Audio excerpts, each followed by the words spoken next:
Hello everyone. आज हम पढ़ेंगे मैथ्स। इसका पहला चैप्टर नंबर सिस्टम, संख्या पद्धति। अगर हम मैथ के स्टूडेंट हैं तो पहले हमको ये संख्याओं के बारे में पता होना चाहिए। अब हाँ, कुछ लोग होंगे जिनको डिजिट मतलब अंक, नंबर मतलब संख्या, अगर इसमें डिफरेंट ना पता हो तो हम बता दें कि अंक हमारे 10 होते हैं। कहाँ से कहाँ तक? 0, 1, 2, 3, 4, 5, 6, 7, 8, 9, ये सब हमारे हो गए अंक। और संख्याएं संख्याएं हमारी अनंत होती हैं। तो संख्या अब अंकों से मिलकर ही संख्या बनती है, तो हमको इन दोनों में डिफरेंट पता होना चाहिए। अंक क्या होता है, संख्या क्या होता है, तो क्लियर हो गया। ओके। अब संख्याएं संख्याएं क्या होती है, वो कई प्रकार की होती हैं। देखिए, पहला हमारा होता है प्राकृतिक संख्या, नेचुरल नंबर्स। वे संख्याएं जो वस्तुओं को गिनने में प्रयोग की जाती हैं प्राकृतिक संख्याएं कहलाती हैं। जैसे अगर एक मान लीजिए एक फैमिली है, उसमें हमको मेंबर्स को पता करना हो कितने मेंबर्स हो, तो हम कैसे पता करेंगे? बिल्कुल गिनेंगे ना कि 1, 2, 3, 4, 5, मतलब इतने हमारे फैमिली मेंबर। हमारे 10 हैं तो 10 गिनेंगे।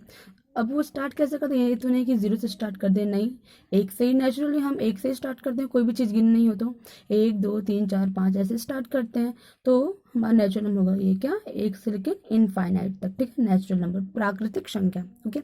नेक्स्ट आता है हमारा होल नंबर, पूर्ण संख्या। शून्य और समस्त प्राकृतिक संख्याएं पूर्ण संख्याएं कहलाती है। मतलब शून्य जो हमारा समस्त प्राकृतिक संख्या है, ये क्या है था हमारा 1, 2, 3, 4, मतलब इनफाइनाइट, 1 से लेकर इनफाइनाइट तक।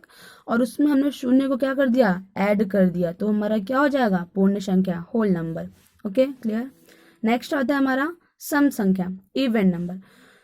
जो संख्या दो से पूरी पूरी विभाजित हो जाए, या मतलब पूरी कट जाए, उसका जो शेषफल हो वो 0 हो, तो उससे हम क्या कहेंगे, सम संख्या कहेंगे। ओके। तो जैसे 2, 4, 6, 8, 10, 12, 14, 16 आदि, हम आगे और भी रहेगा। ठीक है, ये देखिए 2 से पूरा पूरा कट जाएगा, मतलब 2 के पहाड़े में वो आए। ओके। नेक्स्ट, विषम संख्याएं, ऑड नंबर्स। वे संख्याएं जो 2 से पूर्णतः विभाजित न हो, मतलब 2 से पूरा पूरा न कटे, कुछ शेषफल बच जाए, उसे क्या कहेंगे हम, विषम संख्याएं।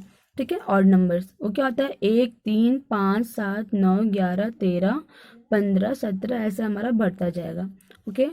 नेक्स्ट, भाज्य संख्या, कंपोजिट नंबर्स।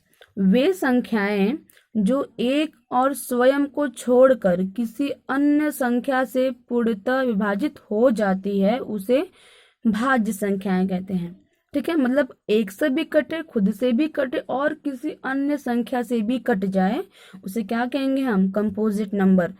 और या फिर हम ये भी कह सकते हैं कि किसी भी संख्या का अगर गुणनखंड उसका 2 से अधिक हो, 2 से अधिक हो, तो हमारा भाज्य संख्या।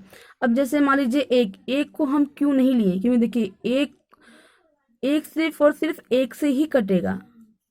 देख लीजिए, एक सिर्फ और सिर्फ एक से ही कटेगा। 2 किससे कटेगा, 2 एक से भी कटेगा और 2 से भी कटेगा। 4 एक से भी कटेगा, 2 से भी कटेगा, 3 से भी कटेगा।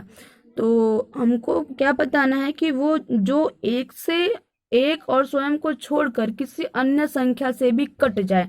तो देखिए, ये एक है, ये तो न तो भाज्य होगा न अभाज्य, क्योंकि ये सिर्फ और सिर्फ खुद से ही कट रहा है, मतलब एक है, एक ही इसका आ ही रहा है हमारा। ठीक है, तो इसको हम हटा देते हैं।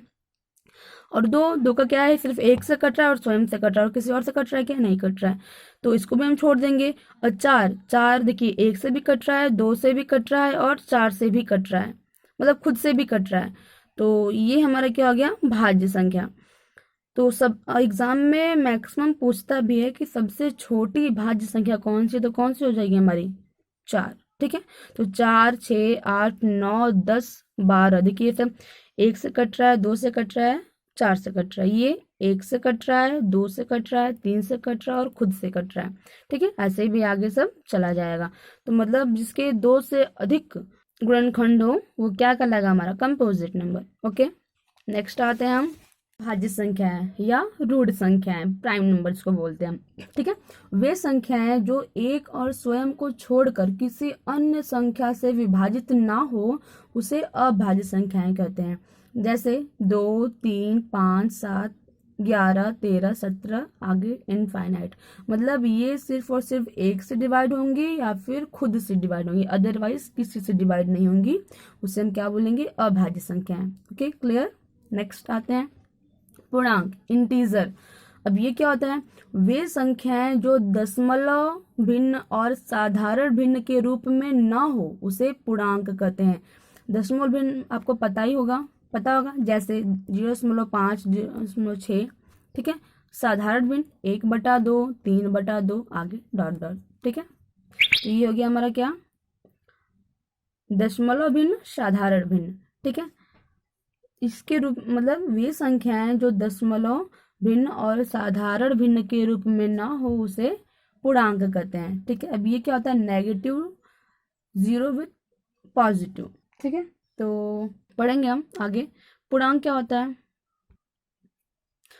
पूर्णांक, अब पूर्णांक भी कितने प्रकार के होते हैं, देखते हैं कितने प्रकार के होते हैं। पहला पॉजिटिव इंटीजर, धन पूर्णांक। समस्त प्राकृतिक संख्याएं धन पूर्णांक होती है। आपको बताया था हमने अभी जस्ट, प्राकृतिक संख्या क्या होती है, तो 1 से लेके इनफाइनाइट तक। तो समस्त प्राकृतिक संख्याएं धन पूर्णांक होती है, उसको हम धन पूर्णांक भी कर सकते हैं। ठीक है, 1, 2, 3, 4 डॉट डॉट डॉट। ठीक है, आगे नेगेटिव इंटीजर, ऋण पूर्णांक। समस्त ऋणात्मक प्राकृतिक संख्याएं ऋण पूर्णांक कहलाती हैं। मतलब जो प्राकृतिक संख्या है उसके आगे हम माइनस लगा दें तो ये क्या हो जाएगा, ऋणात्मक पूर्णांक हो जाएगा। ओके, तो ये हमारा नेगेटिव इंटीजर हो गया। आगे शून्य। शून्य न तो धन पूर्णांक है और न ही ऋण पूर्णांक है, परंतु पूर्णांक है। ठीक है, इसको हम मतलब नेगेटिव लेंगे ना पॉजिटिव लेंगे, लेकिन पूर्णांक लेंगे। अब इसको हम संख्या रेखा पर कैसे लें, बीच में हमारा 0 हो गया और 0 के राइट में हम पॉजिटिव जाएंगे, इसके लेफ्ट में हम नेगेटिव जाएंगे। मतलब अगर हम राइट में जाएं तो हमारे जो नंबर्स हैं वो इंक्रीज होंगे, जैसे -5, -4। तो मतलब इससे बड़ा ये है, अब इससे बड़ा ये है, इससे बड़ा ये है, आपको पता होगा। देखिए इंक्रीमेंट हो रहा है ना, इंक्रीजिंग ऑर्डर है। मतलब अगर राइट में जाएंगे तो इंक्रीज होगा और अगर लेफ्ट में जाएंगे तो डिक्रीज होगा। ठीक है, तो ये हमारा हो गया संख्या रेखा। ध्यान से देख लीजिए, वे संख्याएं जिन्हें संख्या रेखा पर प्रदर्शित किया जा सके उसे क्या बोलेंगे, वास्तविक संख्याएं, रियल नंबर। ठीक है, जैसे ये √6, 3, 5, 2/7, 7 2/5, -4/6, ये सब हो गया उसको हम संख्या रेखा पर, जैसे अभी हमने ये बताया था आपको, यहाँ पर देख लीजिए।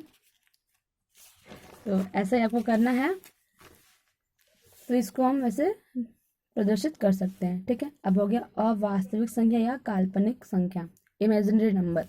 वे संख्याएं जिन्हें संख्या रेखा पर प्रदर्शित न किया जा सके, जैसे ये है, आपको पता होगा, ये इसको हम क्या लिख सकते हैं, √3i। ठीक है, पाई ये भी नहीं, ये भी नहीं, इसको हम संख्या रेखा पर प्रदर्शित नहीं कर सकते हैं। ओके, तो क्या हो गया हमारा इमेजिनरी नंबर।